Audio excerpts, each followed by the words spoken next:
بعض باتیں بہت مشہور ہو جاتی ہیں، حقیقت کچھ بھی نہیں ہوتی۔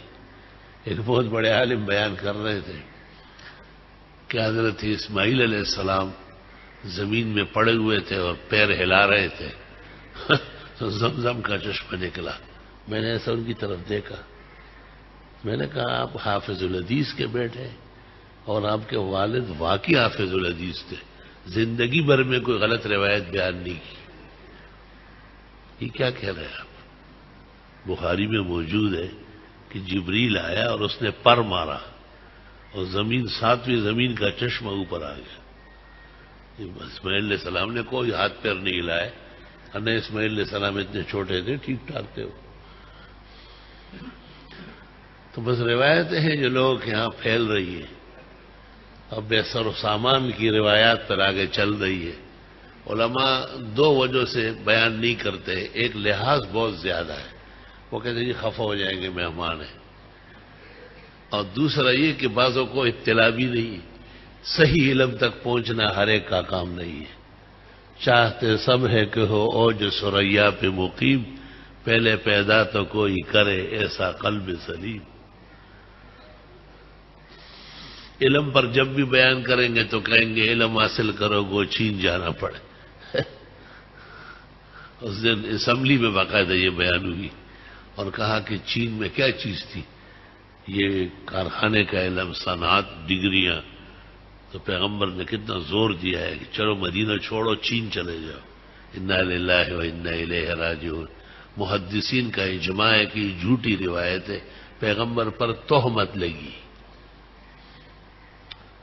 افسوس، صد افسوس، یہ امت واقعی روایات میں کھو گئی، یعنی جھوٹ میں کھو گئی۔ صحیح روایات تو ایمان و اعمال کی بنیاد ہے، وہ تو ہدایت کا سرچشمہ ہے۔ آپ نے فرمایا ہی نہیں ہے کہ اطلب العلم ولو بالصید، علم حاصل کرو گو چین جانا پڑے۔ طالب علمی کے زمانے سے میں نے اس پر ایک کتاب لکھی ہے اور اس کا نام ہے التحقیق المتین فی تحقیق اطلب العلم ولو بالصید، اور ثابت کیا ہے کہ یہ بالکل جھوٹی اور تہمت، بہتان تراشی ہے نبی معصوم پر۔ آپ نے قطعاً ایسی روایت کبھی بیان نہیں فرمائی۔ جتنی کتابوں میں ہے معذور ہے، جتنے تعلیم گاہوں میں ہے خرافات ہے، جتنے لوگ بیان کرتے ہیں اللہ کے عذاب سے ڈرے۔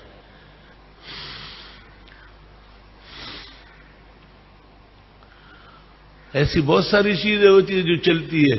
میری امت کے علماء بنی اسرائیل کے پیغمبروں کی طرح ہے۔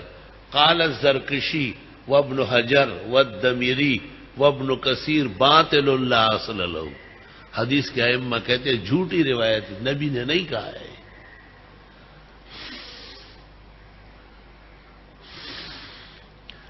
کبھی کہیں گے چاول جو ہے یہ پیغمبر کا پسینہ ہے،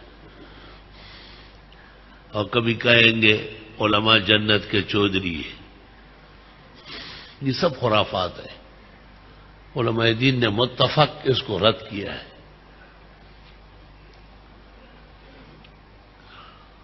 مستقل تصنیفات اس موضوع پر آئی ہے، کشف الخفا لکھی ہے اجلونی نے، اور تمیز الطیب من الخبیث، پاک احادیث پلیت روایات سے علیحدہ ابن دبی نے، سلسلۃ و احادیث الموضوعہ البانی نے، مجموع فوائد شوکانی نے، صغرا و کبرا اور اسرار اور مرفوعات علی قاری نے، لالی المصنوع سیوطی نے۔ جہان پورا آباد ہے اس پر، تاکہ صحیح روایات بیان ہو جائے اور سقیم اور غلط سے بچے۔ یہ جو آپ کے سامنے کتابیں ہیں، صحاح ستہ جس کو ہم کہتے ہیں، درس میں پڑھاتے ہیں، بخاری شریف، مسلم، ترمذی، ابو داؤد، نسائی، ابن ماجہ، اللہ تعالیٰ کے فضل سے اس میں ایک بھی جھوٹی روایت نہیں ہے، الحمدللہ۔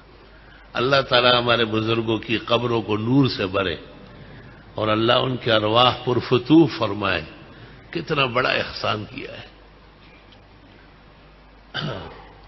کہ عالم تب اس کو کہنا شروع کیا سند دے دی کہ پہلے حدیث پڑھو، اور وہ کتابیں اس کے سامنے رکھی جس میں ایک روایت بھی جھوٹی نہیں ہے۔ یہ بات ہو سکتی ہے کہ بعضوں کے ہاں ہو بعضوں کے ہاں نہ ہو۔ بخاری میں ایسی 4 حدیثیں ہیں کہ ان کو استاذوں نے کہا تھا اس کو نہیں نوٹ کرو، اس نے کہا کلام کرنے کے لیے تیار ہوں میں۔ جب کلام ہو گیا تو بخاری جیت گیا، ان نے روایت نکل کی کہ میں اس کا ذمہ دار ہوں۔ صحیح حدیث۔ مسلم میں ایسی 30 کے قریب روایتیں ہیں، 6 کے بارے میں بخاری نے بھی ان سے درخواست کی، امام مسلم نے نہیں مانا۔ وہ اپنے علم پر پورا فخرا رہے کہ یہ صحیح ہے، بعد والوں نے تائید کی کہ وہ صحیح نکلی۔ کسی روایت پر بحث ہونا یہ معمولی بات ہے، یہ کوئی خاص بات نہیں، لیکن ایک روایت کے بارے میں یہ فیصلہ کہ یہ نہیں ہے حدیث رسول، اور اس کو آگے آپ بیان کرتے تو ساتھ یہ کہے کہ بھائیو یہ جو لوگوں میں مشہور ہے کہ علم حاصل کرو وہ چین جانا پڑے، یہ حدیث رسول نہیں ہے۔ فیصلہ ہو چکا ہے محدثین کی بڑی کتابوں میں کہ یہ موضوع اور من گھڑت ہے۔ حب الوطن من الایمان، اپنے وطن سے محبت کرنا ایمان کا تقاضا ہے، یہ بھی حدیث نہیں ہے۔ اپنے وطن سے محبت کرنا قرآن و سنت سے ثابت ہے، لیکن یہ حدیث کہ آپ نے یوں فرمایا ہو، یہ جو الفاظ ہیں یہ ثابت ہرگز نہیں۔ فیصلہ ہو چکا ہے کہ یہ جھوٹے الفاظ ہیں۔ حب الحرۃ من الایمان، بلی سے محبت کرنا ایمان کا جز ہے، پیغمبر اسلام نے کبھی بھی نہیں فرمایا۔ آپ نے بلی سے محبت فرمائی، آپ نے بلی کو دیکھا ادھر ادھر ہو رہی تھی، آپ اٹھے، پانی کا برتن رکھا، اس میں پانی بھرا، آپ نے فرمایا اس کا بھی مجھ پر حق ہے، میں اس کا بھی پیغمبر ہوں۔ ہم کہتے ہیں ہمارا حق ہے نہ، تو کہ آپ کام کریں۔ حضرت کہتے ہیں میں نبی ہوں، میں اس کا کام کروں گا صلی اللہ علیہ وسلم۔ کان یسری لنا، تحاوی شرح مانی میں ہے، حضرت جب دیکھتے تھے تو کہ برتن ذرا ایسا رکھو کہ یہ آرام سے پانی پیے۔